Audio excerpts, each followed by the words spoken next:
t'ai montré extrêmement vilain. C'est toi la vilaine?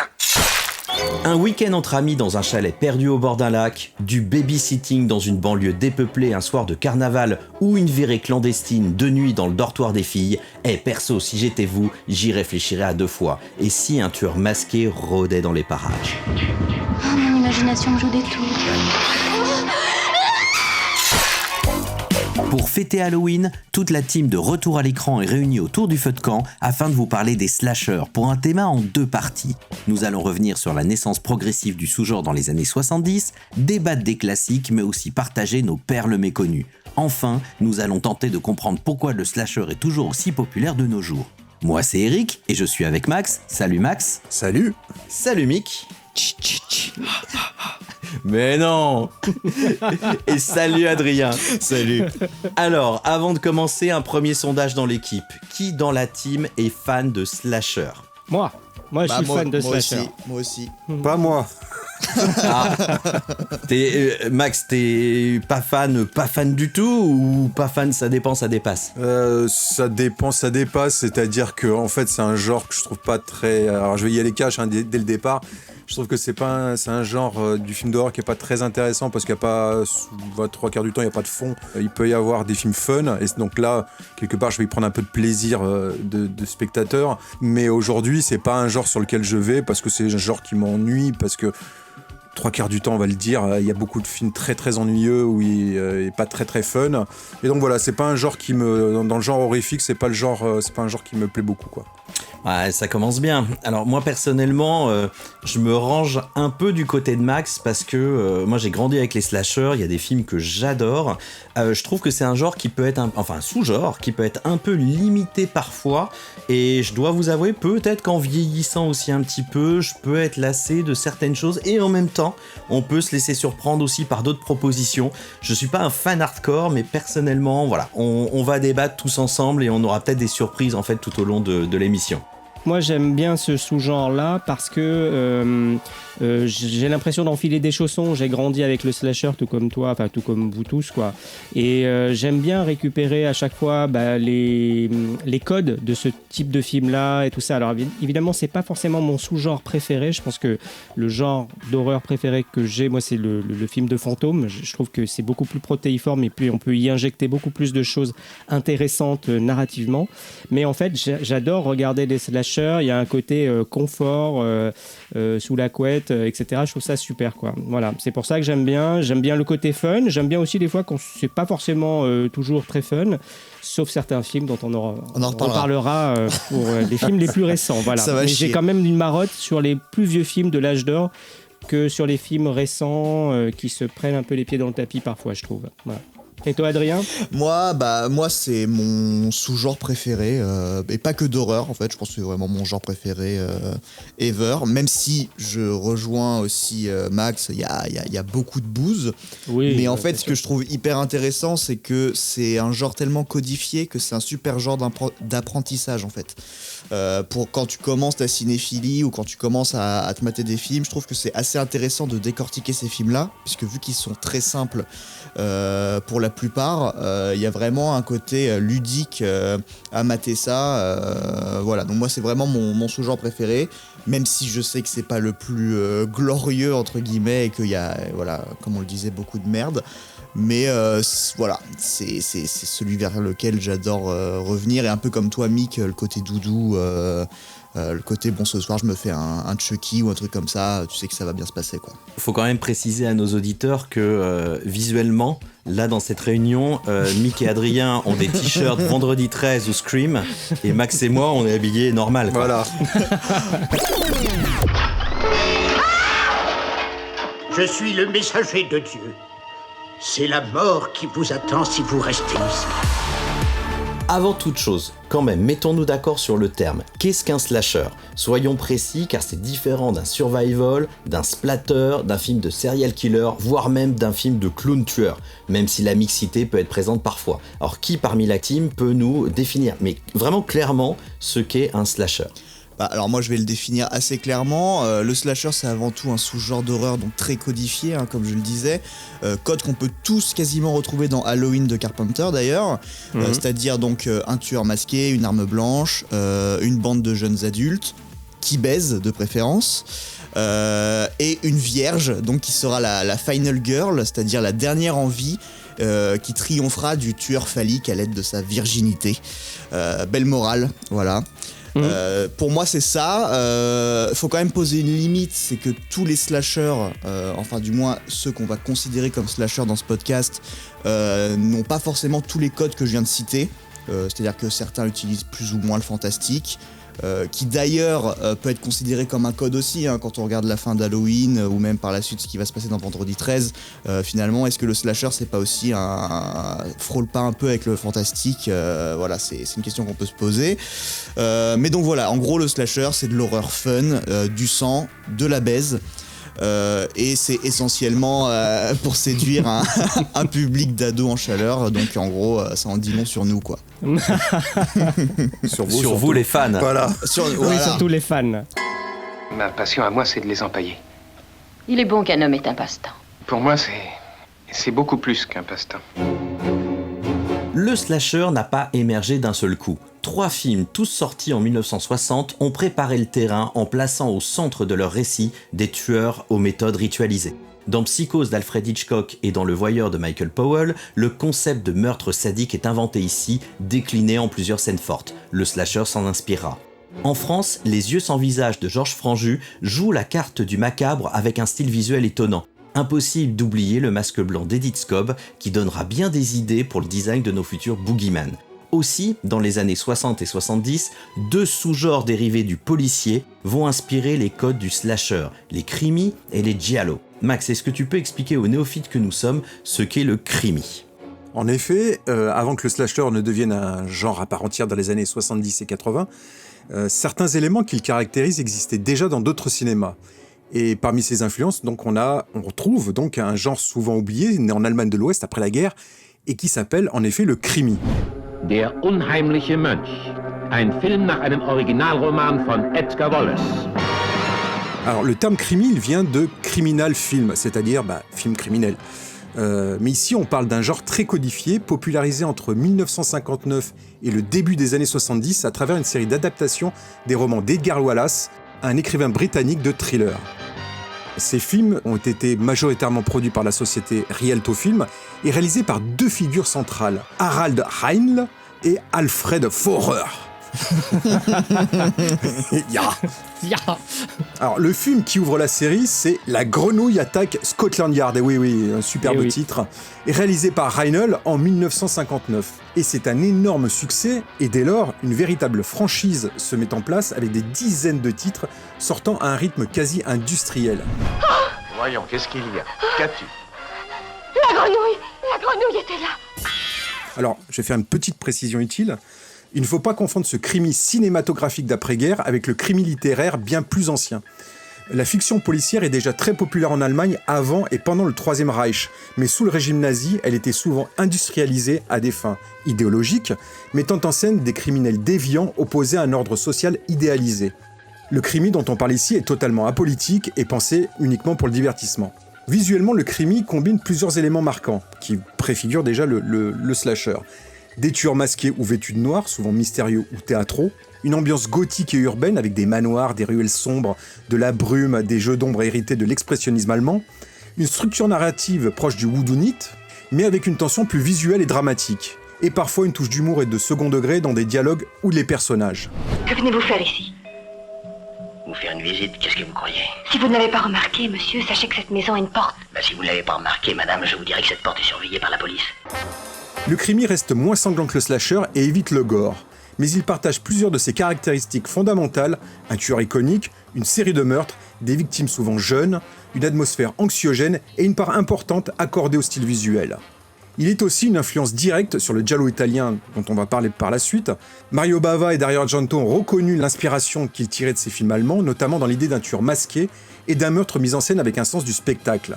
Et comme le giallo est lui-même une influence majeure du slasher, on peut dire que le crimi est en quelque sorte un grand oncle oublié. En outre, notre homme a l'air d'avoir de remarquables aptitudes pour se déguiser en toutes sortes de personnages. Mais alors, sœur, pourquoi a-t-il besoin de se mettre un masque? J'aimerais bien le savoir. Le crimi, c'est une passerelle entre le polar classique et le cinéma d'horreur moderne, un genre très populaire en Allemagne, mais peu connu ailleurs, qui a pourtant posé des bases importantes par la suite, notamment pour le tueur masqué, l'enquête à suspense et ce plaisir presque ludique du meurtre à l'écran. Alors, si on récapitule, les films de tueurs en série des années 60, ce sont les grands-pères du slasher. Le crimi, c'est le grand-oncle, donc la cousine germaine, c'est en quelque sorte le giallo. Si on peut dire ça comme ça. Et donc toi, Mick, tu es un grand fan de giallo, non? Ouais, j'aime beaucoup, ouais. J'ai lu tous vos livres, monsieur Neal. Dans le dernier, il est question d'un meurtre commis avec un rasoir à main dont on se servait avant. Cette fille aussi a été tuée avec un rasoir et elle avait des pages de votre livre enfoncées dans la bouche.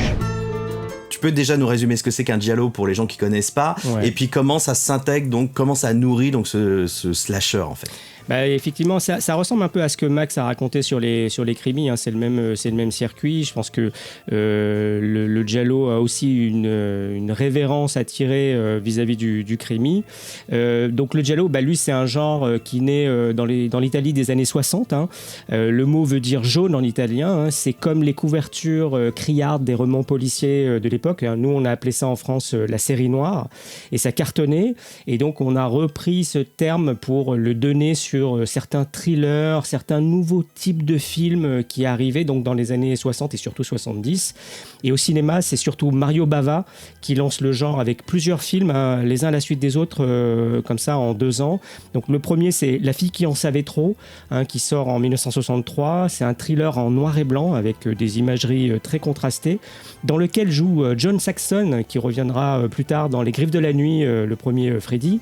Et dans ce film, donc, il y a plusieurs passages de suspense avec une mise en scène assez baroque, plutôt novatrice, qui utilise le suspense. Alors, on est très proche quand même de ce que veut proposer Alfred Hitchcock, mais c'est quand même très assimilé par Mario Bava, qui est un ancien chef opérateur très réputé en Italie, qui met en forme voilà, ces séquences de meurtre ou de suspense. J'ai entendu des hurlements et j'ai vu cette femme brune avec un poignard. Je croyais que c'était un homme. Je parle de la victime. Elle râlait, elle criait, elle appelait à l'aide. Elle regardait droit devant avec des yeux hagards. Et le poignard? Planté là au milieu du dos. Et je voyais le sang, il se répandait partout, partout. Il y en avait par terre. Je le voyais former une mare. Et puis ensuite, c'est surtout avec le segment Le Téléphone, hein, qui était un segment du film à sketch Les Trois Visages de la Peur, où on voit Michel Mercier, notre Angélique Marquise des Anges, qui harcelait justement au téléphone chez elle. Et tout de suite après, il fait un film qui s'appelle 6 femmes pour l'assassin, qui se déroule dans une maison de haute couture. Hein. Et là, on fige vraiment les codes de ce qu'on appelle plus tard le giallo, c'est-à-dire on a un tueur ganté de cuir noir, des meurtres inventifs et stylisés, des victimes jeunes et séduisantes, une mise en scène, donc je l'ai dit, baroque, et là pour le coup saturée de couleurs, parce que c'est l'arrivée de la couleur dans les années 60 aussi, et de musique. Et le giallo mélange donc enquête policière, horreur, sensualité, et surtout il invente toute une grammaire visuelle en fait, hein. Les plans subjectifs à travers les yeux du tueur, même si c'est des choses qu'on a vues un peu par ailleurs dans d'autres films auparavant, mais il le systématise. Des couleurs hallucinées, une musique obsédante, parfois des ritournelles musicales. Et alors, très vite, d'autres cinéastes vont s'emparer de la formule. Alors le plus connu, c'est Dario Argento, hein, qui est le maître incontesté, et dès son premier film L'Oiseau ou le plumage de cristal en 70, c'est son premier film, ça signe un très gros succès en Italie et un peu aussi dans le monde, et donc c'est ce film-là réellement qui lance la vague de ce qu'on appelle donc le giallo dans les années 70. Et donc lui, il va faire aussi plusieurs giallos comme ça, et notamment Les Frissons de l'angoisse, qui est vraiment peut-être le film à mettre au panthéon de ce sous-genre-là. Il y a aussi Suspiria, qui est un mélange entre le giallo et le film fantastique. Et puis il y a aussi d'autres réalisateurs qu'on peut rapidement citer, comme Sergio Martino, qui va mélanger érotisme et suspense avec des titres comme L'étrange vice de Madame Ward, La queue du scorpion ou encore Torso. On a aussi Lucio Fulci qui est lui plus brutal hein, comme d'habitude. Lui il nous propose Le Venin de la peur, La Longue Nuit de l'exorcisme, L'Éventreur de New York qui est assez hardcore et un film qui est plutôt moins connu mais qui est vraiment oui avec un tueur voilà qui signe, qui appelle au téléphone et qui fait des coins comme ça. Mais le film est très glauque. Hein. Et aussi un autre film qui est plutôt méconnu mais qui est très intéressant qui s'appelle L'Emmurée vivante qui mixe aussi le giallo avec d'autres sous-genres.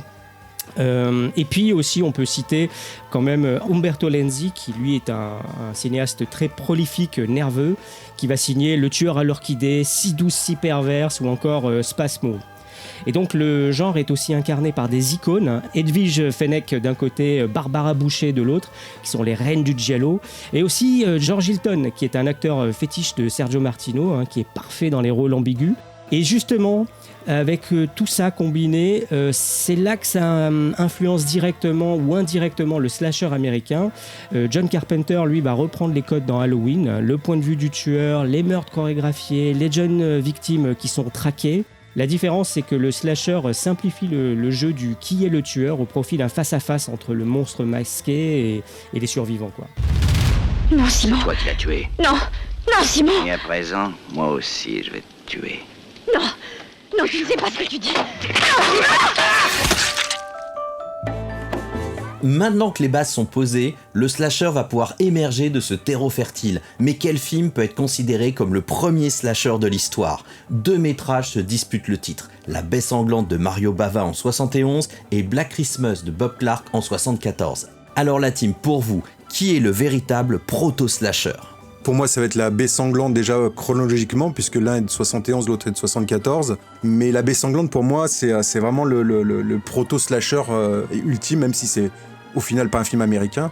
On me dirait Black Christmas, c'est un film canadien et pas américain non plus, mais La Baie sanglante, pour moi, c'est vraiment le proto-slasher type, même si, alors, c'est un film fauché, il y a plein de choses qui ne fonctionnent pas, il y a des scènes absolument ridicules, mais il y a des scènes extrêmement fortes aussi, et vraiment, il pose beaucoup de bases, et d'ailleurs, il y a beaucoup de scènes et beaucoup de meurtres qui seront repris plus tard dans la saga Vendredi 13, notamment dans Le Tueur du Vendredi, ce qui fait que pour moi, en fait, le fait que les Américains, même 10 ans plus tard, ont repris des scènes quasiment copier-coller de La Baie sanglante, en fait la référence du slasher. Allô ?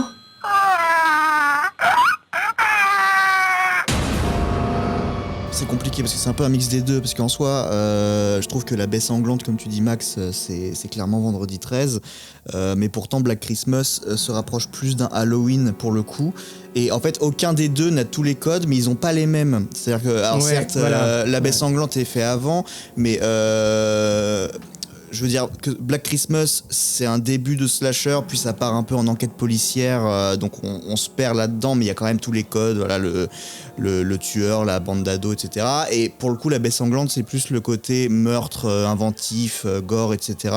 Mais il n'y a pas qu'un seul tueur, et c'est tellement what the fuck que... Oh, comment tu spoil ?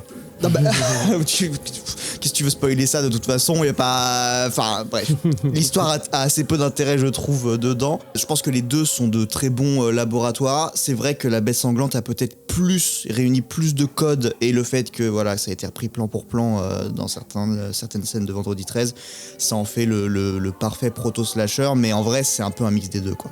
Ouais, c'est quand même un mix des deux. Il y a dans Black Christmas, donc on a aussi ce tueur un peu étrange, mystérieux, avec le titre Black Christmas, hein, c'est quelque chose sur lequel on reviendra, mais le fait de faire dévier comme ça des fêtes connues, on en reparlera plus tard.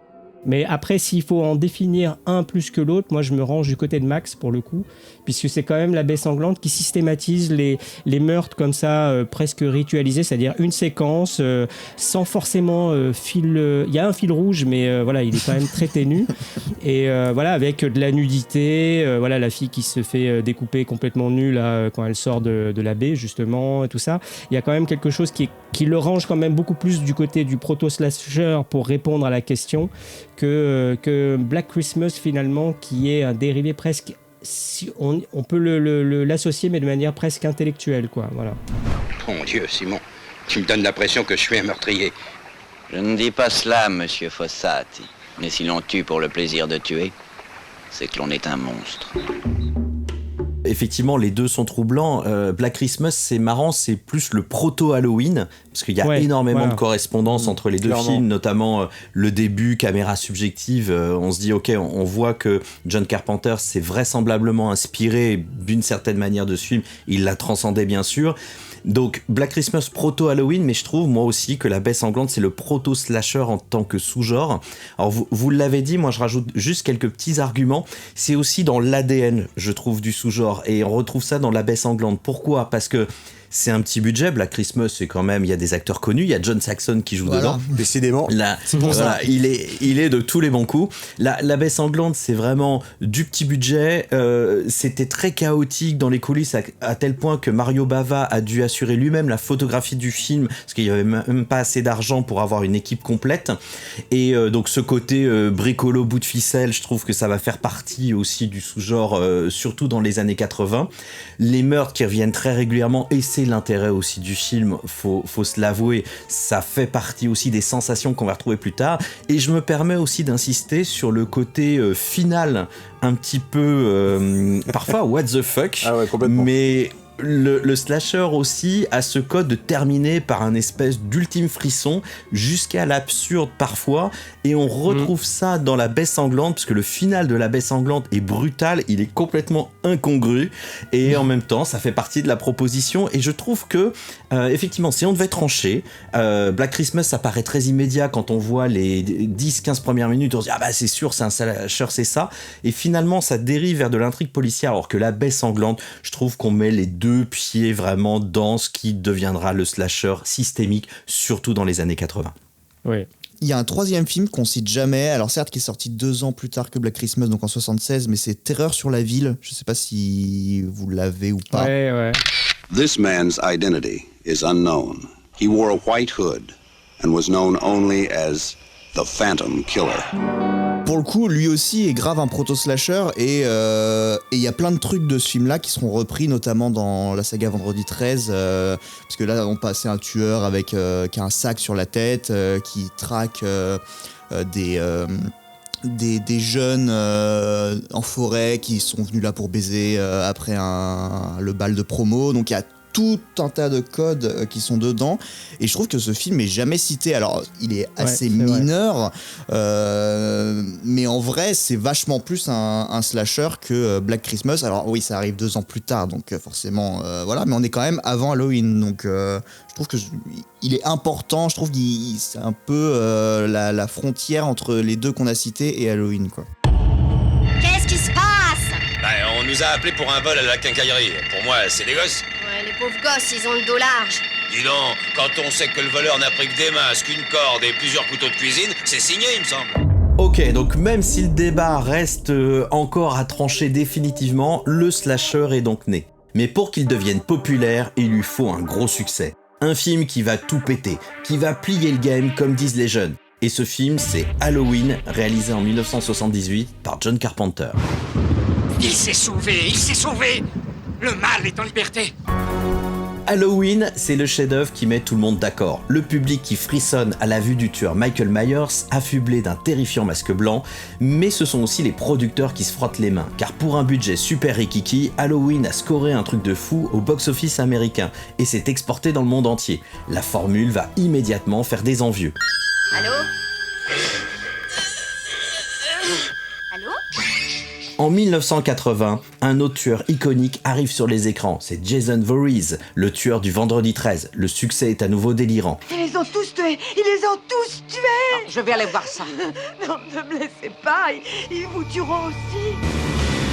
Enfin, en 84, Wes Craven invente un tueur qui envahit les rêves des adolescents pour les tuer avec un gant monté de lames de couteau au bout de chaque doigt. On parle bien entendu des Griffes de la nuit et de Freddy Krueger, son célèbre croque-mitaine. Je sais que tu es là, Freddy. Tu croyais t'être débarrassé de moi. Halloween, Vendredi 13, les Griffes de la nuit, c'est en quelque sorte la sainte trinité du slasher. Chaque film a généré une flanquée de suite, à l'intérêt certes variable. Alors la team, quel est votre avis sur tous ces films et surtout sur leur suite? On en parle en tant que franchise et en toute franchise, bien évidemment. Moi je vous propose qu'on commence par la saga Halloween. Le croque-mitaine va t'emporter. La paix, quoi! Moi, je suis absolument fan de ce film que j'ai découvert très tôt. Je l'ai vu un nombre incalculable de fois. J'ai un rituel, je le regarde à chaque fois au moment de la Toussaint, régulièrement, religieusement, j'ai envie de dire. C'est vraiment un de mes films favoris. Je sais que c'est pas forcément le meilleur film de John Carpenter. Je pense que The Thing peut tenir la dragée haute à n'importe quel autre film de sa filmo, mais ça reste mon préféré. Ça reste mon préféré parce que je trouve que la simplicité du film, j'aime bien les films qui sont comme ça, assez simples et qui tirent justement des ficelles vraiment très ténues sur la mise en scène notamment. La mise en scène du premier Halloween, elle est incroyable. C'est-à-dire que en fait, on va faire étirer des moments de point de vue subjectif jusqu'au point où on ne sait plus si ce qu'on va voir dans le plan d'après c'est un plan subjectif ou si c'est un plan qui laisse du vide, et peut-être que le tueur va rentrer dans le champ à ce moment-là. Donc il y a quelque chose d'assez intéressant qui est généré par la mise en scène. C'est un déploiement de est-ce que je suis dans un point de vue subjectif ou un point de vue objectif. C'est presque le parfait illustré de cette zone de mise en scène, on va dire. Le tueur qui est complètement iconisé, fantastique, qui se relève malgré tous les coups qu'il prend. La musique qui est incroyable, etc. Et tout avec une simplicité, vraiment, ça a été tourné pour une misère, avec très peu de jours pour tourner, pour réaliser. Il y a même, le film n'a même pas été tourné pendant la période d'Halloween, il a été tourné au printemps. On a été obligé de repeindre les feuilles en orange, et puis on les mettait sur la rue, comme ça, tourné un peu pas à Haddonfield, comme on dit dans le film, mais directement en Californie. Voilà, donc il y a quelque chose qui est génial intra-film, extra-film aussi, c'est-à-dire la manière dont il a été fait, etc., qui moi me séduit. Et après toute la franchise, je trouve ça part trop en vrille, mais j'aime beaucoup le 2 et le 3, mais le 3 est vraiment à part puisqu'il n'y a pas Michael Myers, c'est que c'est pas vraiment un slasher. C'est pas un slasher, ouais. Voilà, c'est un film fantastique qui est basé sur la fête de Halloween. Mais le deuxième Halloween, lui, est quand même très marqué justement par les films du type Vendredi 13. Mais je le trouve vraiment mortel. Mieux. Pas forcément mieux, moi je le trouve. On va se rejoindre alors. Ouais. Moi je trouve que le premier film est vraiment explose, mais littéralement n'importe quel film de la saga. Mais parce que voilà, il y a une véritable idée de mise en scène qu'il n'y a pas dans le 2. Dans le 2, il y a un truc qui est plus fort narrativement, le scénario est plus intéressant, si on peut dire ça comme ça, mais la mise en scène est beaucoup plus forte dans le premier, et le reste de la franchise est plus compliqué. Là, je vous laisse la parole, mais c'est vraiment, ça part dans tous les sens. Super. Tu me laisses les Merci miettes. du cadeau. Non, mais moi, je te rejoins pour dire que c'était un grand film, hein, enfin un très bon film d'épouvante, un super slasher. Après, on en a déjà parlé dans un épisode Vidéo Club. Moi, je préfère le 2. Je le trouve plus. Enfin, j'ai presque honte à dire que parfois, je peux m'ennuyer un peu devant Halloween le premier, même si encore une fois, je reconnais toutes ses qualités. Mais je m'amuse moins. Comme je le disais en préambule, hein, pour moi un slasher, il faut que ça soit un peu fun et que je m'emmerde pas trop. Et je m'emmerde beaucoup moins avec le 2 et que je le trouve très dans cette unité de lieu qui est cet hôpital, cette clinique dans lequel il se passe, et je le trouve plus agréable à regarder. Enfin, c'est celui que je revois plus souvent que le premier. Après, bon, le 3, c'est pas un slasher du tout, c'est pas du tout la même histoire, donc c'est une fausse suite. Et les suivants, alors le 4, bon, c'est, on sent qu'on est il sort en 90, on sent qu'on est dans une période extrêmement creuse du cinéma d'horreur. Ouais, c'est fauché. Hein. Et on essaye de relancer une franchise qui a bien marché, on essaye de relancer un peu un sous-genre qui est en stade végétatif à ce moment-là, et bon, ça fonctionne, mais bon, c'est quand même très en dessous des deux premiers. Et bon, après, le 5, pareil, c'est limite un téléfilm, hein. Le 5, et puis le 6, et puis la suite. Enfin, je vais passer très vite sur ceux qu'il y a eu dans les années 90, c'est-à-dire le H20, le Halloween 20 ans plus tard, qui est censé raccrocher les wagons avec le premier film, et enfin, et le second, et ça marche pas. Et en faisant appel au réalisateur Steve Miner, qui est le réalisateur de Vendredi 13, 2 et 3, mais ça fonctionne pas. Et Résurrection, qui est une catastrophe, ou qui raccroche les wagons aussi avec la télé-réalité qui est naissante à l'époque, et qui est réalisée par Rick Rosenthal, le réalisateur de Halloween 2. Ça va, vous suivez? Et pareil, ça marche pas du tout.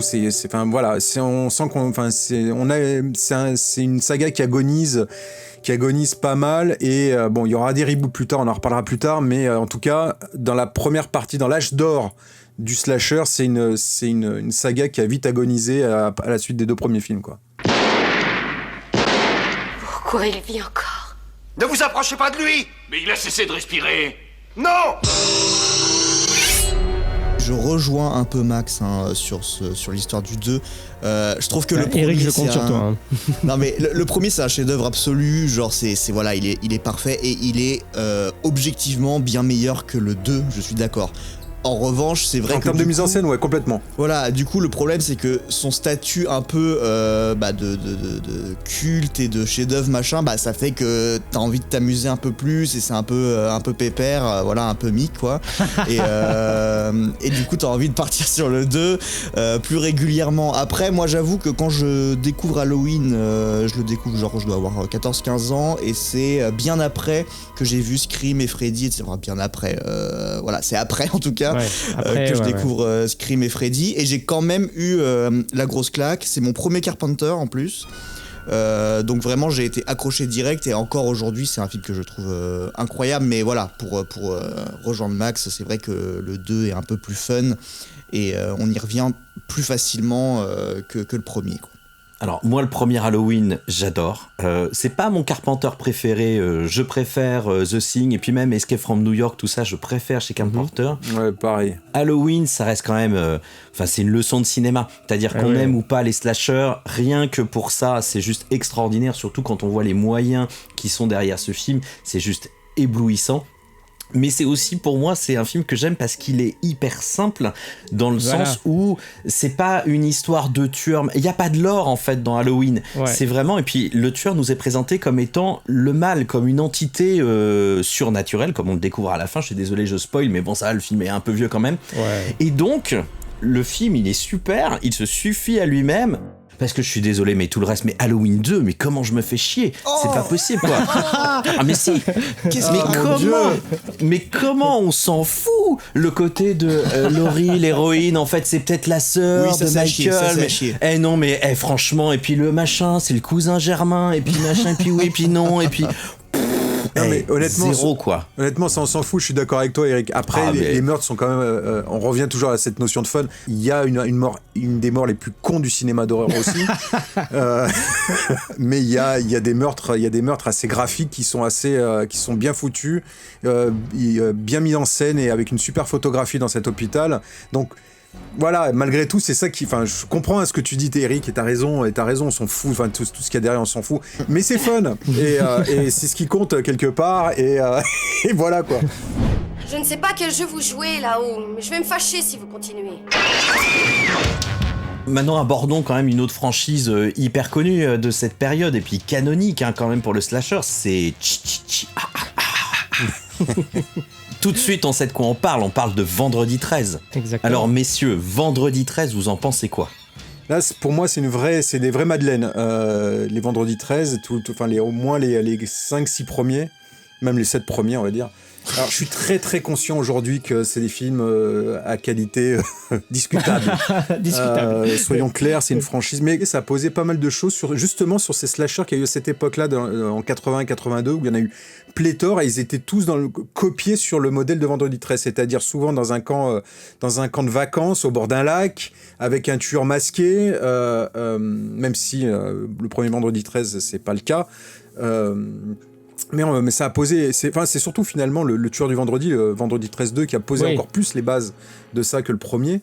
Ouais. Alors, il n'y a pas de fond, donc je me contredis à fond. C'est sûr. Il n'y a pas de fond. Ouais, ça y est, tu sors. Mais c'est fun. Par contre, je me contredis pas parce que c'est fun. Les trois quarts enfin même quasiment tous les films sont fun. Il y a aussi un espèce de second degré qui s'installe petit à petit dans la saga, qui moi me fait délirer. Et donc voilà, c'est pas très bon, soyons clairs, je suis d'accord. Le 5...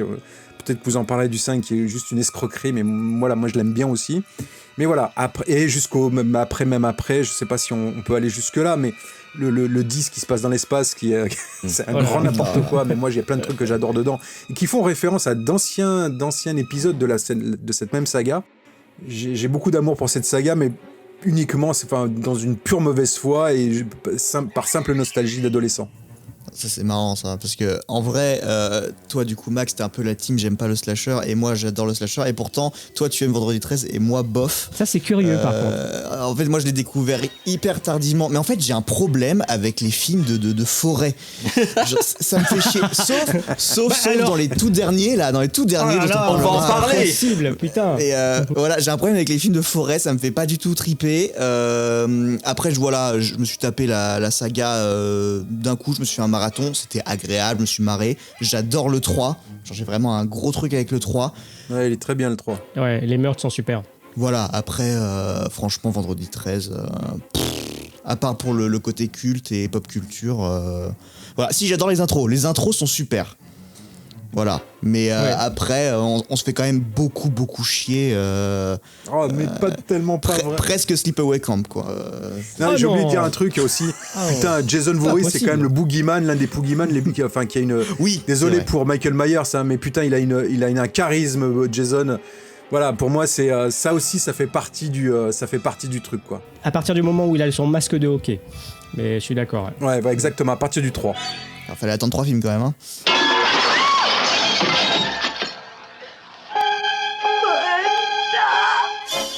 Moi, Vendredi 13, je suis pas un super fan, et aussi parce que j'ai vu tout ça dans le désordre.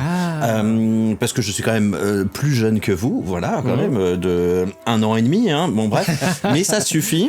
En fait, mon premier Vendredi 13, c'est le numéro 6, que j'ai vu sur Canal+, donc j'ai un sacré wagon de retard, et j'ai trouvé bien gauliot, mais plutôt rigolo, mais je crois que ça fait partie des tops rythmés. Donc après, je les ai vus, alors avec les nouveaux qui arrivaient au cinéma ou sur Canal, et puis je récupérais l'arrière en vidéoclub, donc c'était une drôle de manière de voir la série, et voilà, je suis pas un super gros fan. Alors on peut spoiler, on est d'accord, c'est des films un peu vieux, hein, c'est ça. Hein. Je les ai vus de manière des fois très chaotique. Le premier Vendredi 13 que j'ai vu avec beaucoup de décalage, je l'ai vu quand ça passait sur M6 à l'époque où il passait des films fantastiques mais super coupés. Donc en fait je l'ai vu en version censurée avec tous les meurtres qui étaient coupés. J'avais trouvé ça super nul, mais je l'ai vu quand même en. Oui, parce qu'il y a plus d'intérêt quoi. Bah oui, et en fait, et à la fin du premier, c'est même pas Jason le tueur, c'est voilà, mais c'est quand même assez connu. En plus, en version française, les prénoms sont pas pareils, ça fait un peu moins peur quand on dit c'est Jackie, il arrive. Et le petit garçon, est-ce que lui aussi il est mort? Qui? Le petit garçon Jackie. Jackie? Moi, j'ai découvert ces films dans l'ordre, en fait, hein, vraiment, mais pas au cinéma, parce que j'étais trop jeune pour y aller, mais vraiment par l'ordre de sortie VHS. Donc je me souviens très bien de la cassette Warner de Vendredi 13, le premier, donc qui reprend pas l'affiche, mais qui reprend un meurtre qui a lieu dans la forêt, et tout ça, avec une fille qui se fait égorger. Il y avait quelque chose d'assez saisissant quand on est gamin et qu'on voit cette image-là, avec une main, d'où vient cette main, à qui elle appartient, et tout ça. D'ailleurs, qui est une main ouvertement masculine, alors que le tueur n'est pas forcément Jason, comme tu l'as dit. Et puis après, 1 an après, il y a la cassette qui sortait du 2e, puis 1 an après, la cassette du 3e, etc. Donc il y avait une espèce d'attente comme ça, en disant je sais qu'il y a un nouvel épisode qui va sortir, et à chaque fois on les louait le samedi, je le regardais en famille, et tout ça, c'était vraiment génial. J'adore le côté, mais c'est vrai, en plus, bon, là il y a rien de gênant, il y a des trucs plus compliqués à voir en famille. Le 2e a des meurtres qui sont justement un peu censurés, ce qui fait que le 2e paraît moins fort en termes de meurtre que le premier, mais il y a des choses hyper intéressantes dedans. Et le 3e, c'est celui qui a les meurtres les plus ouf, avec le 4e, parce que avec le 4e, exactement. Ce qu'on a oublié de préciser, c'est que le premier, les meurtres ont été aussi saisissants parce qu'ils ont été aussi signés par Tom Savini, qui est un grand maître du maquillage, d'effets spéciaux gore, en fait, hein, qui est derrière le film Maniac, par exemple, Zombie de Romero, et qui a fait des choses vraiment hyper intéressantes visuellement, hein, si on aime l'horreur, évidemment. Et dans le 4, il va encore plus loin, il y a des trucs vraiment démentiel. Moi j'adore le 4, justement, je trouve que c'est de toute la saga, c'est peut-être mon préféré parce que je le trouve le mieux rythmé. Pareil. Parce qu'il est réalisé par Joseph Zito et parce que c'est un immense réalisateur. Non. Et puis après, bon, le 5 c'est un peu décevant, mais le 6 celui que tu as découvert, Eric, est très intéressant parce qu'il commence à avoir une formule un peu méta déjà. Voilà, il y a quand même des clins d'œil rigolos et tout ça. Et c'est le premier que j'ai failli voir en salle parce qu'en fait, à Bormes-les-Mimosas, puisqu'on aime bien le citer, ce cinéma, j'étais resté comme ça devant cette affiche en me disant qu'est-ce que c'est Jason le mort-vivant, je vois pas ce que c'est tout ça. Et je comprenais pas ce qu'on voyait en filigrane parce que c'est le masque qui est un peu en rétro-éclairé avec des effets de fumée qui traversent les trous du masque de hockey. Et c'est un peu trop tard que je me suis rendu compte que c'était mais c'est le 6e vendredi 13 et c'était trop tard pour y aller, donc j'avais bien les boules. Donc je l'ai découvert après en VHS et j'ai trouvé ça vraiment mortel parce qu'il reprend un peu des codifications du cinéma gothique et qu'il le ramène un petit peu dans cette saga qui franchit ouvertement le pas du fantastique, hein, avec vraiment un mort-vivant, quelqu'un qui revient. Et le 7e, c'est le premier que j'ai vu en salle. Et alors là, on est un mélange entre Carrie et Jason. Hein. On a une fille qui a des pouvoirs télékinésiques, hein, qui va pouvoir affronter Jason sur un autre terrain. Le film est un peu moyen, on va le dire, mais moi je suis attaché parce que je l'ai découvert dans cette circonstance-là. Tout le reste de la saga, pour moi, c'est un peu plus compliqué. Je trouve que je suis pas fan de Jason va en enfer. Jason dans l'espace, bon, voilà, il y a des trucs que je trouve marrants, notamment un meurtre qui a lieu avec une fille qui se fait cryogéniser le visage super rapide. Bon, ouais, moi je suis moins fan. Pour rendre à César ce qu'il y a à César. Cet amour que j'ai pour Vendredi 13, je te le dois à toi, Mick, parce que c'est toi qui me les as fait découvrir. Donc voilà, je l'ai pas dit tout à l'heure. Je suis allé. Mais je tenais quand même à le préciser. Oh, c'est une bromance. Mais comme c'est mignon. Mais cette amitié autour de la saga Vendredi 13, c'est un peu chelou, hein, quand même, je veux pas dire, mais... 10 millions d'Américains sont allés se jeter dans ses griffes.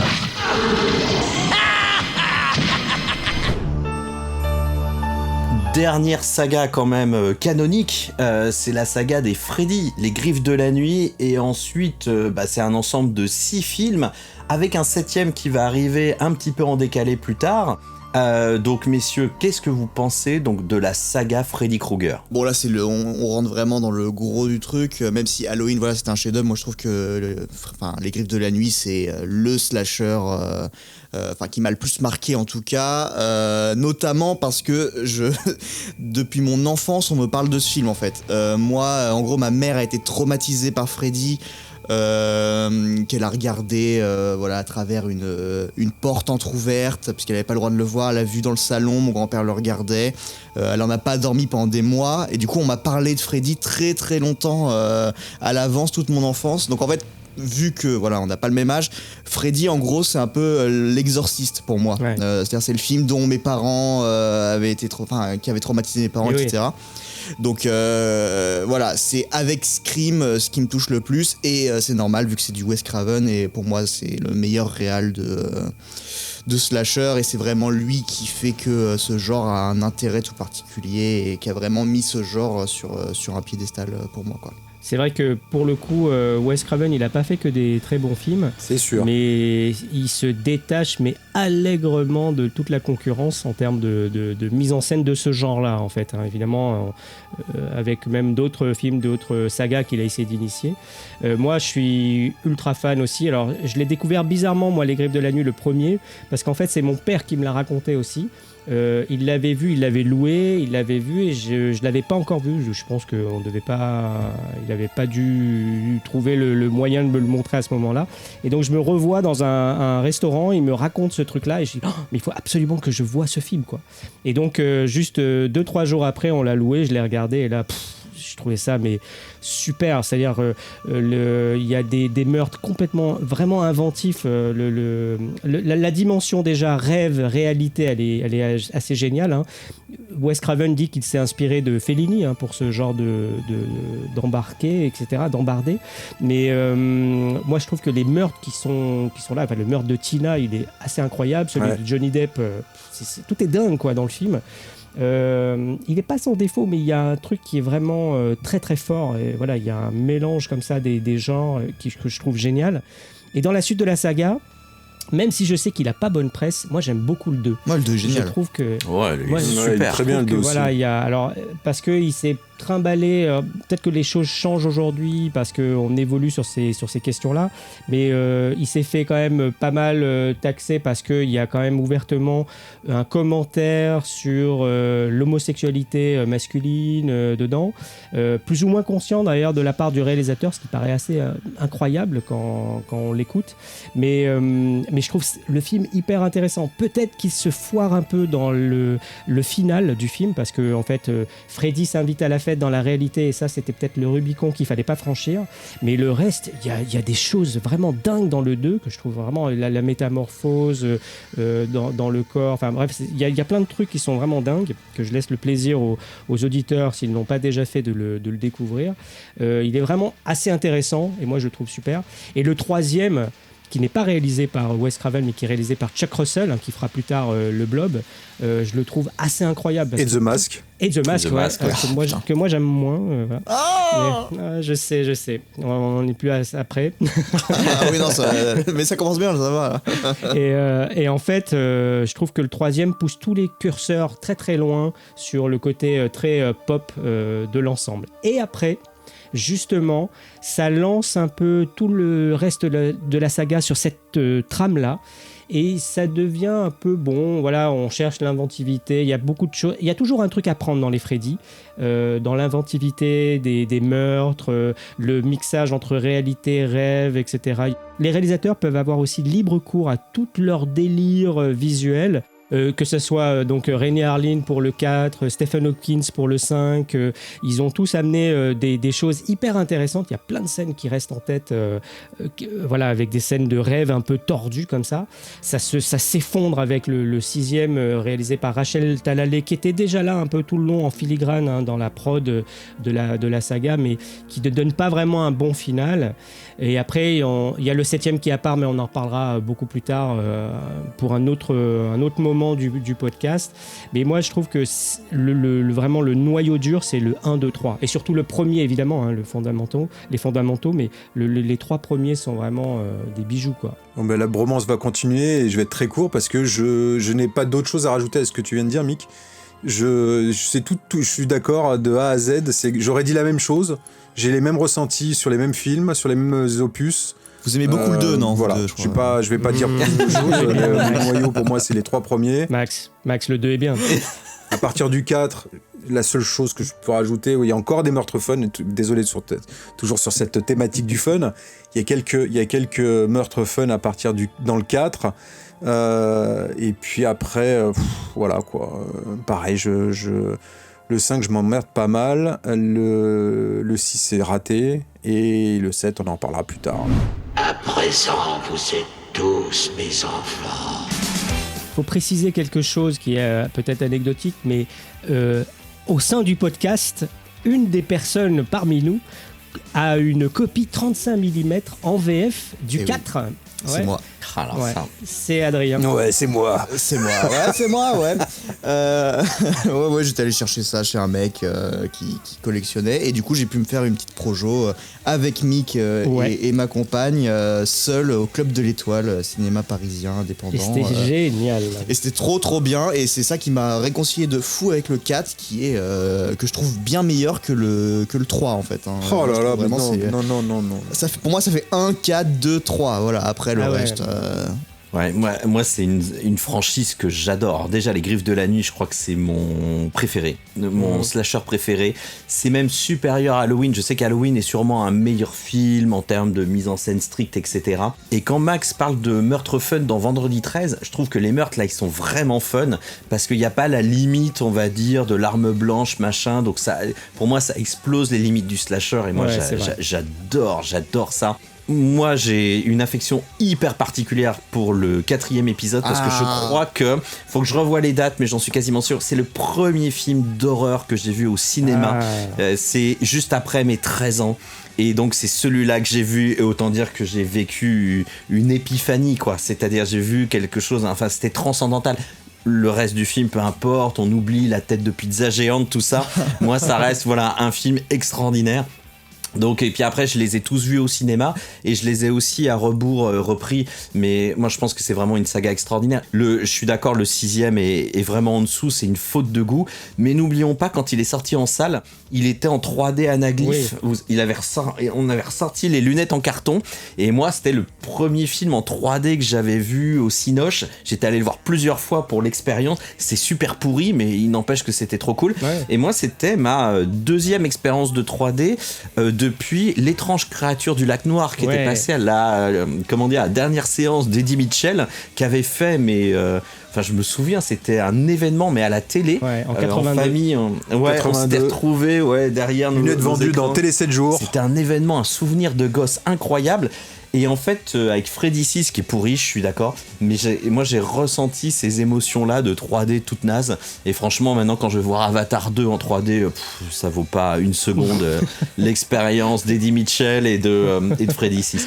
On l'avait vu, nous aussi, hein, Mika. Ouais, on l'a vu ensemble, Max ça, et moi, en 3D, tout ça. D'ailleurs, tout le long, on n'arrêtait pas de mettre les lunettes, on les enlevait. À quel moment c'est la 3D ? En fait, le film. Ah oui, c'est vrai que c'était pas tout le long, putain, je me souvenais plus de ça. C'est que c'est juste le final. Et en fait, il y a un indice clair. Elle met la comédienne met les lunettes pour nous faire comprendre qu'il faut mettre les lunettes à ce moment-là. Mais tout le long, on n'arrêtait pas. C'est de la 3D, c'est pas de la 3D, on sait pas. C'est de la merde. C'est de la merde, c'est nul, rembourser quoi.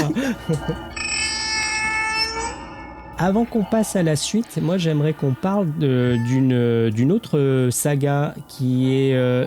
j'ai du mal à savoir si c'est un slasher ou pas pour vous, mais c'est Massacre à la tronçonneuse et tout ce qui suit derrière.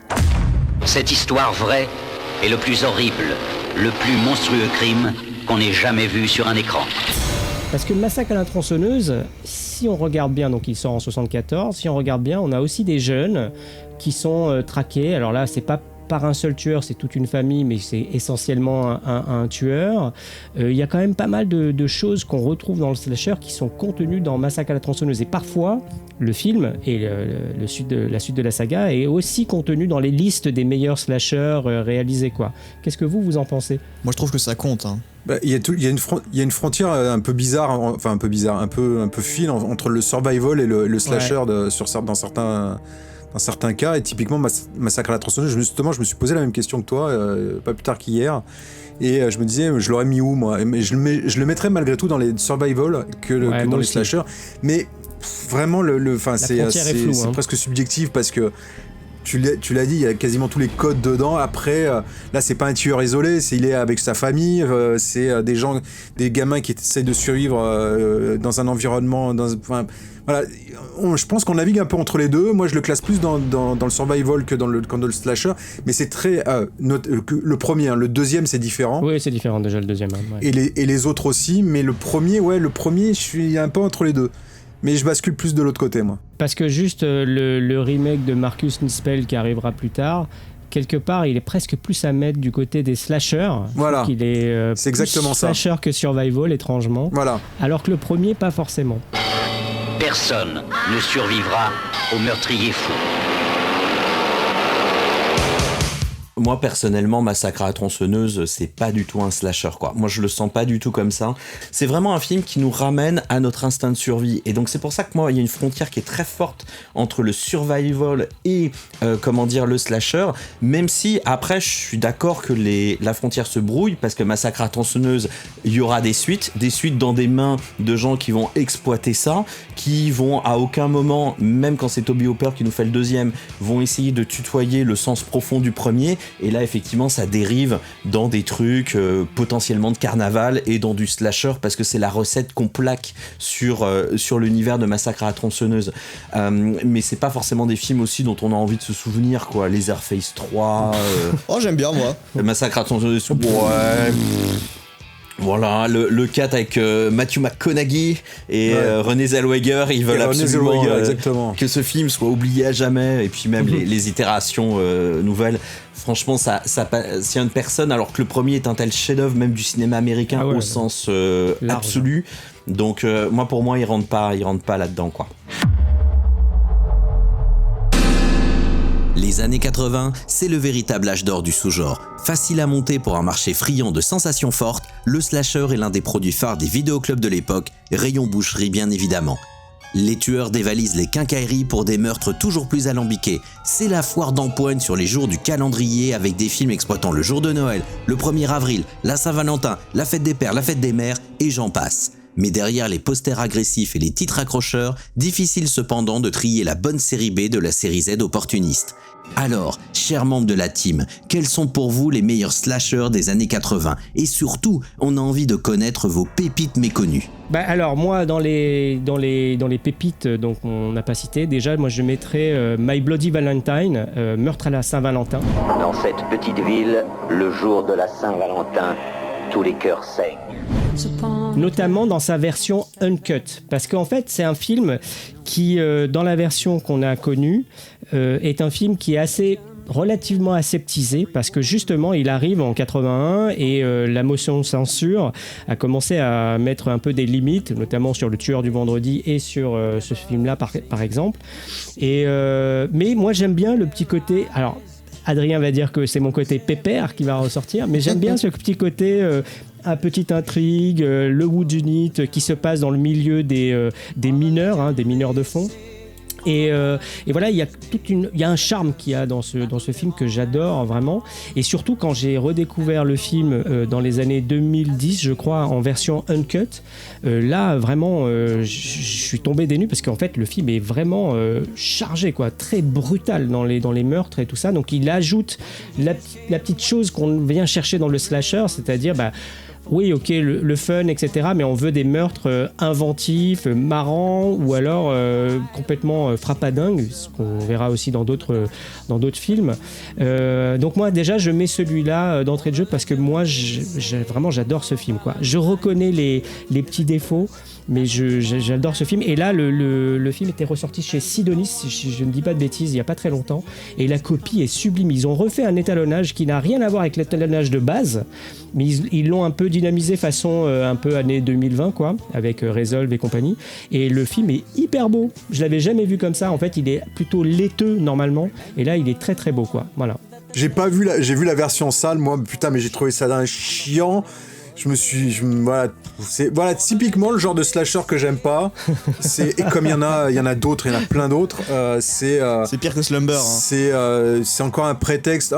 C'est comme on en a pas parlé, mais il y a un film qui s'appelle Week-end de terreur, mais qui est en fait un truc sur la Saint-Valentin qui s'appelle Apple's Fool Day, qui est sorti en 86 de Fred Walton, le réalisateur du pourtant très bon Terreur sur la ligne, qui a fait un slasher. Et voilà, c'est ce genre de truc opportuniste à la con où en fait. Avec des meurtres pourris, des petits budgets, on se fait chier, et My Bloody Valentine, c'est pareil, quoi. Moi, si j'enchaîne très facilement, on se doute de quoi je vais parler, mais voilà, Slumber Party Massacre. Ah là là là là. Oh là là, non. Voilà, qui est certainement un des meilleurs slashers jamais été fait. Non. Bon, j'ai fait un express dessus, je vais pas vous refaire le truc, mais c'est grave en avance sur son temps, c'est féministe, c'est stylé, c'est un tout petit slasher, c'est génial. Voilà, on est à l'opposé, je sais qu'il y a que moi qui aime ce film, mais moi je le trouve incroyable. Voilà, dans les pépites. Sinon, vu que je suis là, voilà, j'en ai déjà parlé. Moi, j'adore Pieces, donc le sadique à la tronçonneuse, qui est entre le giallo et le slasher. Ça reste un slasher, mais il y a quand même on ressent vachement. Enfin, je trouve que c'est le slasher que j'ai vu où on ressent le plus l'inspiration du giallo. Et voilà, c'est un truc ultra gore, couillu. Enfin voilà, c'est un film qu'on a dans le froc, quoi. et qui est très très très glauque et que j'ai découvert après coup, à la fin du truc, et dont l'intro m'a traumatisé avec l'ami avec qui je l'ai vu. Donc voilà, big up à Andreas. Mais je l'ai vu en VHS. Et c'est un slasher vraiment vraiment bizarre. Qui a réussi à m'arracher des petits frissons de malaise, ce qui est assez compliqué aujourd'hui. Voilà, donc rien que pour ça, voilà, et dont j'adore la BO qui partage d'ailleurs avec Horrible de Joe D'Amato, qui j'aime aussi, voilà, qui est un slasher un peu largement pompé sur Halloween, mais qui voilà, c'est un bon moment aussi. Donc dans les pépites de ces années-là, moi je dirais celle-là, quoi. Elle était en vie, nom d'un chien. Je sais, lieutenant, je sais. Moi aussi, je vais faire tout ce qui est en mon pouvoir.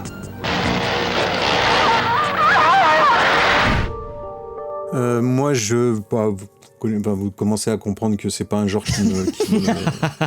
qui m'excite particulièrement. Mais il y en a un, j'en retiens un qui me plaît plutôt bien, enfin que j'aime bien, qui s'appelle Happy Birthday, souhaiter ne jamais être invité, qui est sorti en 1981, qui a été réalisé par Jack Lee Thompson. Alors Jack Lee Thompson, il n'a rien à voir avec le genre, le sous-genre, c'est quelqu'un qui a tout fait, des films de guerre, des films des Bronson, voilà, il a tout fait, et là il a fait un film, espèce de slasher un peu surnaturel. À la cadence à laquelle ils disparaissent, il ne restera bientôt aucun invité pour l'anniversaire de Virginia. Enfin personne de vivant. Déjà, c'est bien réalisé, il y a des meurtres fun, encore une fois, et il y a un twist qui est loin d'être con. Alors, c'est un peu aussi, on n'en a pas encore parlé, mais c'est une récurrence dans le slasher, c'est les fameux twists. 90% du temps, ils sont cons comme la lune et gâchent limite presque tout. Mais là, il y en a un qui est plutôt pas mal sur la révélation finale. Et voilà, c'est un film qui est sorti, oui, je l'ai dit, en 81. C'est une production, je crois, canadienne. Et c'est avec une des actrices qui joue dans La Petite Maison de la Prairie, Melissa Swanderson. Et voilà, c'est une petite pépite un peu méconnue, un peu oubliée, qui avait l'affiche est assez marquante. D'ailleurs, elle illustre un des meurtres du film un peu original. Voilà, c'est un de ceux que je vous conseille. C'est peut-être le seul que je vous conseille parmi la pléthore de films qui ont été produits dans cet âge d'or, en fait. Ouais, c'est un film qui est un peu long, en fait, hein. Il fait 1h50, un truc comme ça, ouais, qui s'étire. On est vraiment dans une vibe pas très loin du téléfilm quand même, de luxe, un peu en scope, etc. Mais voilà, il y a ce truc-là, mais il est pas inintéressant, ouais. Moi, en fait, c'est pas des slashers que j'aime particulièrement, c'est pas des bons films plus exactement, mais je suis obligé de les citer parce qu'ils m'ont marqué. Donc il y en a un, c'est Sleepaway Camp.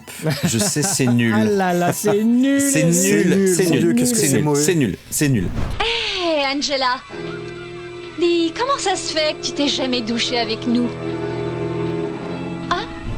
Donc Massacre au camp d'été en français, mais la fin. Alors la fin, c'est 30 secondes et c'est 2 plans et demi. Mais je trouve que la fin de ce film est quand même juste... problématique. Alors, problématique, c'est vrai, mais elle est glaçante et je pense qu'on peut... elle fait partie quand même du paysage du slasher, quoi. Je pense que ce film-là, on s'en souvient que pour ses 30 dernières secondes, quoi. Donc c'est aussi la force du slasher, quoi. C'est-à-dire, on a 90 minutes de daube et on s'en souvient juste pour la fin. Alors... Plus soft, quoique c'est très gore. Moi j'aime bien Intruder de Scott Spiegel. Moi aussi. Je l'aime bien tout simplement parce que y a toute la bande d'Evil Dead et que je suis fan d'Evil Dead. Donc il y a Sam Raimi, on aperçoit Bruce Campbell. Donc c'est réalisé par le co-scénariste donc d'Evil Dead 2 et le copain de Sam Raimi qui a filé un coup de main toujours partout, qui est dans tous les bons coups. Starring Dan Hicks, Bruce Campbell, Ted Raimi, Renee Estevez and Sam Raimi in Intruder. C'est un film de copains, ça pisse pas plus loin. C'est les premiers effets spéciaux de KNB aussi, la société d'effets spéciaux qui va après devenir très célèbre et qui va être un des acteurs assez importants du secteur. Et voilà, c'est pas terrible, mais il se trouve que j'aime bien parce qu'il y a les gens que j'adore et qui font des films que j'adore. Et voilà, ça pisse pas plus loin. Non, mais c'est vrai que c'est très mauvais. Oh. Mais les meurtres sont bien. Ouais, c'est vrai. C'est ça. Ouais. Le tueur est top et le décor est incroyable. Le tueur est top. Si, il est glacé. Le décor est incroyable. Si, non mais attends, dans un supermarché, déjà, c'est pas un truc qui a été fait de fou. Il y en a pas mal, mais c'est vraiment... voilà, moi ça m'a surpris. Et je trouve que le tueur m'a glacé. Après, c'est vrai que quand je l'ai vu... quand j'ai arrêté le film, je me souviens même m'être retourné face à ma compagne et lui dire non, c'était pas fou, mais au final il reste, tu vois, il infuse. Et quand on a reparlé, j'ai eu un petit voilà, j'irai peut-être pas le revoir non plus, mais j'en ai un bon souvenir. Bon, et toi, Mick, tu dois avoir d'autres pépites encore, t'as pas qu'un film. Ouais, j'ai d'autres pépites. Alors moi, je voudrais encore citer Wes Craven parce que j'adore Shocker. Oh putain. Non, mais oui. Je change de team. Mais si, Shocker, c'est tellement bien. Eh ben, qu'est-ce que t'attends, pauvre crétin? Tu veux me faire frire? Alors fais-le, putain de la porte.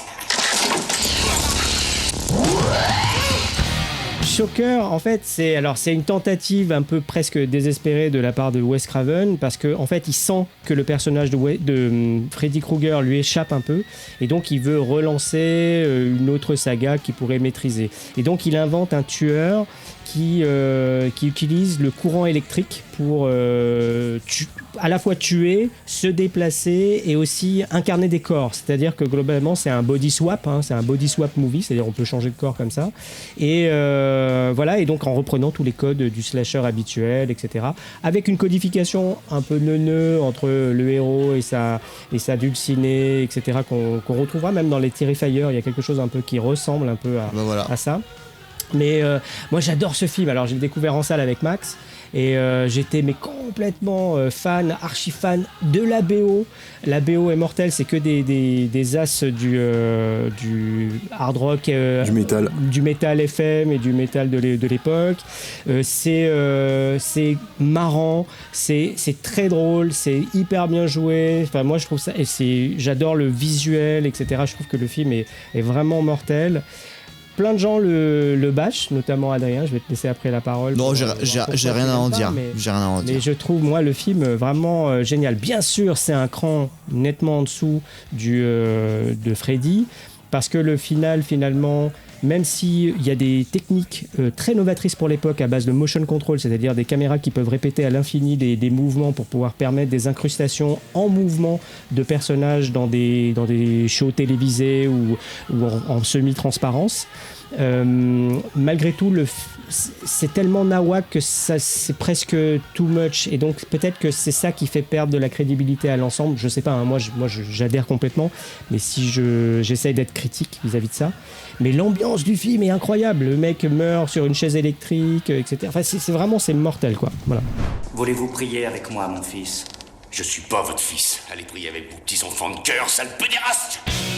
Mais c'est pas un slasher du tout. C'est un slasher. C'est un slasher body swap. Mais si. Zéro un slasher. Mais si, c'est un slasher. Ce film, c'est tellement le bordel que ça peut être du slasher.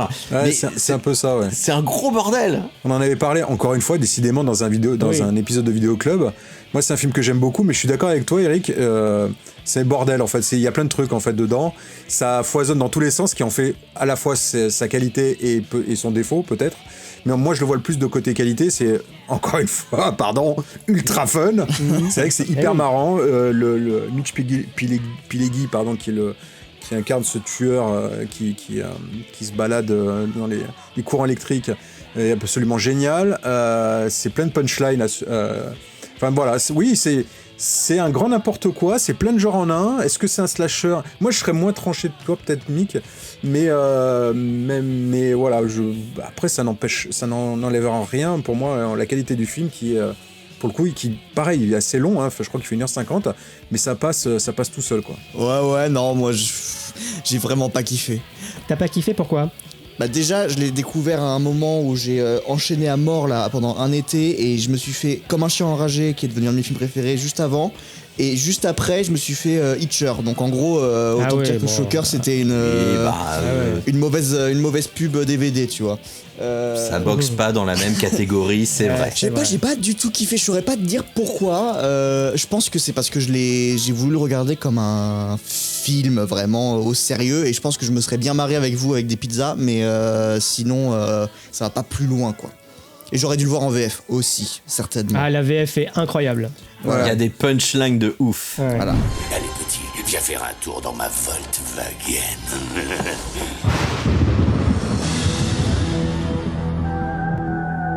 Donc là, une vraie pépite que moi, en tout cas, j'adore de mon côté, c'est Bloody Bird, alias Aquarius, alias Stage Fright. Il a ses 3 titres. Donc c'est de Michele Soavi, c'est un film italien. Alors il peut être considéré comme un giallo, mais c'est pas un giallo, c'est vraiment un slasher avec une troupe de théâtre qui s'enferme dans un théâtre pour répéter de manière intensive une pièce où il y a justement un tueur avec une tête de hibou, et il se trouve qu'un vrai tueur arrive, enfile la tête de hibou, donc il y a une vraie mise comme ça en abîme entre le tueur qui incarne le vrai tueur, etc., avec ses acteurs. Le jeu de massacre est assez fort, c'est assez gore, et moi c'est un film que j'adore, quoi. J'adore ce film, il est trop cool, quoi. Et je trouve qu'il y a beaucoup d'idées, beaucoup de scènes hyper fortes, beaucoup de scènes assez malignes dans le suspense. C'est le rythme est super bien tenu. Enfin, moi, c'est vraiment, ça fait vraiment partie de mes films chouchous, quoi.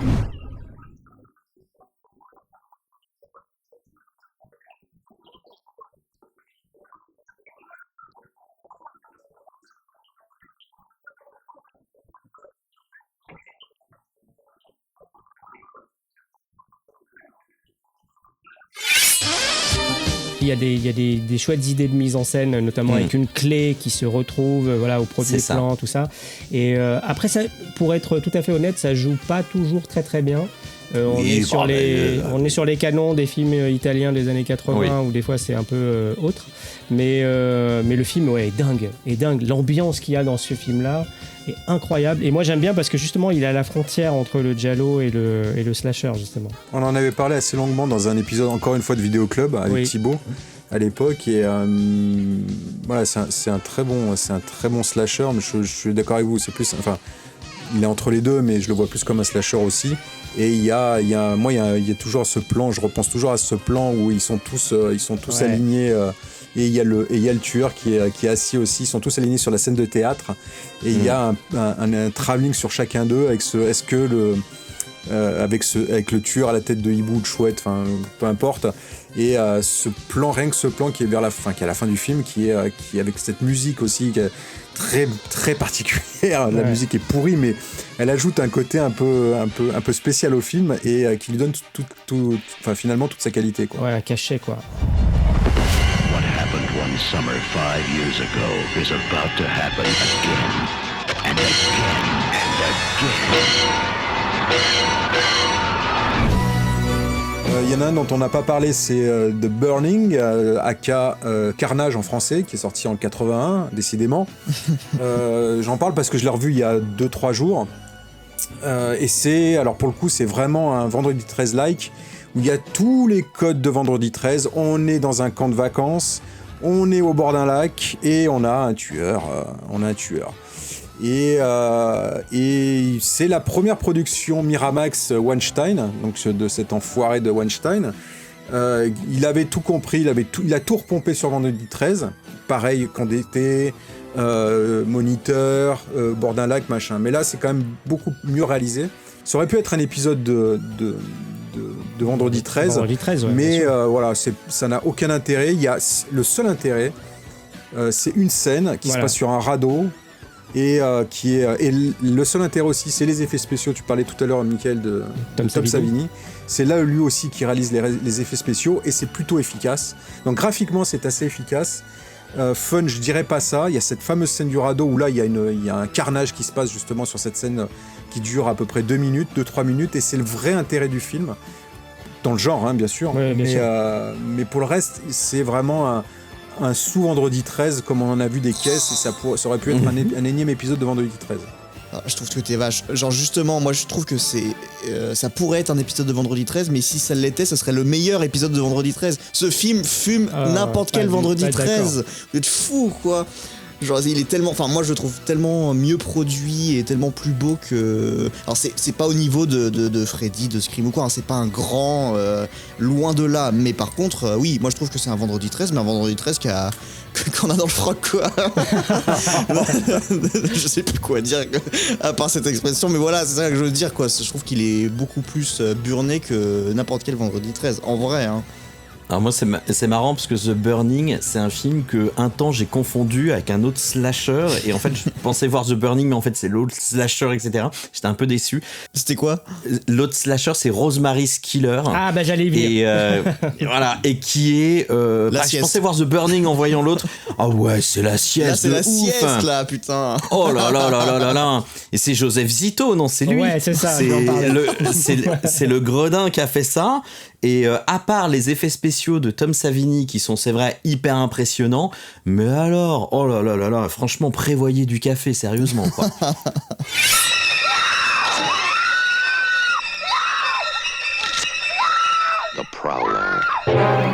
Et ben moi j'aime bien Rosemary's Killer, The Prowler en anglais et tout ça, justement pour les effets spéciaux de Tom Savini. J'aime bien, encore une fois, il y a un truc, alors c'est un peu pépère, c'est un peu comme My Bloody Valentine, il y a un truc un peu comme ça, avec une histoire de flashback, un mec qui est déguisé en militaire et tout ça, parce que le flashback se déroule durant la Deuxième Guerre mondiale. Et je sais pas, il y a une petite enquête comme ça. J'aime bien le truc, mais c'est surtout moi les meurtres qui moi me scotchent. Et c'est encore pareil, c'est souvent aussi, on est tributaire de l'ordre dans lequel on découvre les films. C'est ce que tu disais aussi d'ailleurs, et Eric et même Adrien, c'est que selon ce que tu as vu avant ou après, des fois il y a des films qui marquent ton esprit plus que d'autres. Et pareil, Rosemary's Killer, je l'ai vu au moment où il est sorti en VHS, encore une fois, j'ai pas vu au cinéma. Il me semble que c'était un UGC vidéo. Et le truc sort, et voilà, je me le prends aussi en pleine poire. Je commence à comprendre à ce moment-là que c'est le genre de film que j'aime bien, qu'on n'appelait pas les slashers en fait à l'époque. Ça, c'est quelque chose qui est venu après, un peu plus tard, dans les années 90, je crois. C'était simplement un film d'horreur, ou alors un psycho-killer. Bien sûr que ça, c'est aussi une terminologie qu'on a repris pour un autre type de film par la suite. Mais globalement, c'était pas, on disait pas, ouais, tiens, c'est le nouveau slasher en vogue. C'est simplement un type de film, un prototype de film. Et voilà. Après, c'est sûr qu'en l'ayant revu, je reconnais que le film, il a un tempo très très lent.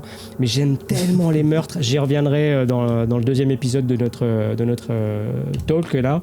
Mais j'aime tellement les meurtres que j'aime toujours ce film. Et puis je me rappelle tout le temps la manière dont je l'ai découvert avec ma grand-mère, tout ça, machin. Donc il y a un truc comme ça qui dépasse le cadre du film lui-même. Moi, j'ai une dernière pépite dans mon sac à slasher de cette période. C'est un slasher à un moment, parce que c'est tellement le bordel ce film qu'il y a d'autres trucs aussi, surtout dans la première partie. C'est pas un film américain, c'est un film japonais. C'est un film qui s'appelle Evil Dead Trap. Alors même le titre, ça n'a rien à voir avec Evil Dead, c'est... Vous connaissez Evil Dead Trap ? Oui, bien sûr. De nom, pas du tout. Oh là là, c'est super. Alors c'est une histoire de snuff movie d'une équipe de télé qui va dans un truc désaffecté pour enquêter sur un meurtre d'une femme qui a été envoyé sur une vidéo. Alors c'est pas clair, c'est du vrai ou pas. Et là ils sont traqués par un tueur qui fait des pièges à l'assaut avant l'heure. Donc ça, c'est la partie qui se discute en tant que slasher. Et puis après, ça devient une espèce de giallo, où il y a une espèce de tueur bizarre qui émerge. Et du giallo, ça devient slasher, effectivement, dans la dernière grosse demi-heure. Et c'est un truc de ouf malade, quoi. Et c'est un film qui est assez violent, qui est assez brutal et qui a une ambiance de dingue. Et comme ça ne fonctionne pas sur des schémas narratifs ou même des schémas de body count classiques, enfin on a l'impression de voir un espèce de cauchemar sous fièvre. C'est un film qui est très très très particulier, moi qui m'a beaucoup marqué, et franchement j'adore ce film, quoi.